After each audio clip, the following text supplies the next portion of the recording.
I'm Dan. Welcome back to the channel. Today we're diving into another Sierra Nevada drop that I did not see coming. It's called the Rad Little Thing. Again, caught me off guard. Never knew this was coming into distribution, but here it is. I thought I'd review it for you guys on New Year's Day. So happy New Year. Happy 2025, guys. East Coast Haze, West Coast Flavor. We have, again, a West Coast Hazy IPA, 7% ABV. Chico, California, guys. And we have a date that I cannot read. Maybe that's 11/14/24. So less than 2 months fresh, which is good. And we want to get into this and see if it's any good for you guys. So this is like $10.99. Great value, great availability. Let's get into the glass, guys. I really do like West Coast beers, and I like the kind of West Coast, East Coast hybrid that this maybe is going for. But we'll see. Again, we're kind of burned out with hazies, but Rad Little Thing, West Coast Hazy. Maybe it's a little bit different. Maybe it's a little bit better than what we're accustomed to seeing in 2025. We'll go for it, guys. Look at that. Not going to go over it.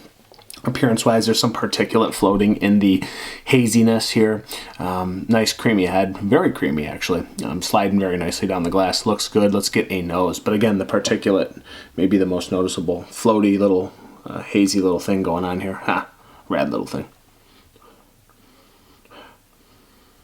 Lemon peel, lemon orange rind, citrus forward, little yeasty, estery, hoppy goodness, honey, pine, more grass,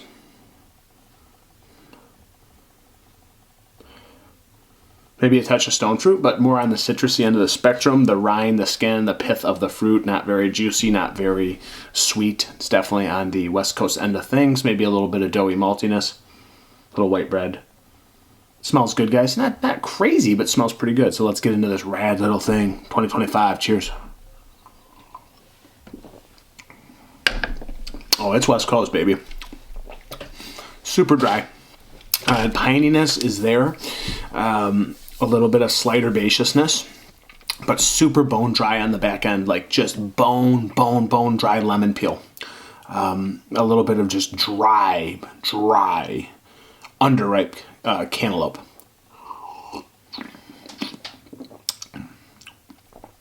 Such a dry beer. I mean, I'm actually a little bit flabbergasted. There is not an ounce of sweetness to this beer.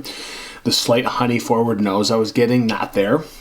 And the taste, again, it's very, not like overly bitter, but nicely bitter. And it's just bone-ass dry, guys. Crazy dry beer.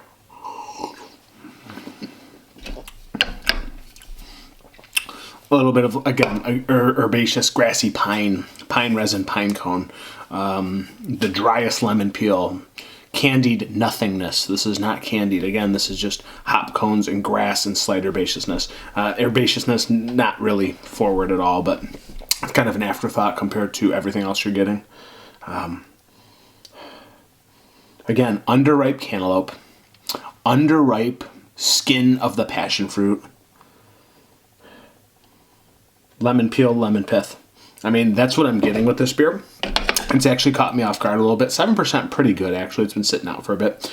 But there is not an ounce of sweetness to this beer. So if you don't like West Coast bitter beers, well, you're probably not going to like this one. If you're expecting anything as a hybrid, it's not, guys. It's West Coast with just the haze. But I do think it lacks a little bit of the maltiness that some West Coast beers do have. This is kind of just like an old school, weird, hybrid, new recipe. I think it does lack a little bit of depth. It lacks a little bit of maltiness and malt forwardness. It just comes across flat through the middle. And I think it lacks a little bit of complexity. It gets a little bit boring. It is certainly a West Coast feel, but I just think there are better options out there. And this is maybe not my favorite thing coming from Sierra Nevada, but they don't always do the West Coast thing, so this is a little bit different. It does kind of pique your interest a little bit and changes things up.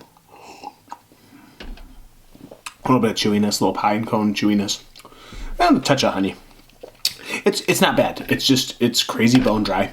It's not just my absolute favorite West Coast beer. I just tend to like more something towards the Lagunitas end of the spectrum. This one comes up a little flat and short for me. Fun beer at the end of the day, but not my absolute favorite from Sierra Nevada. Let's just go with a 3.7 out of 5, guys. Thank you so much for being here. It's the Rad Little Thing. Cheers, pros, yamas. Happy New Year.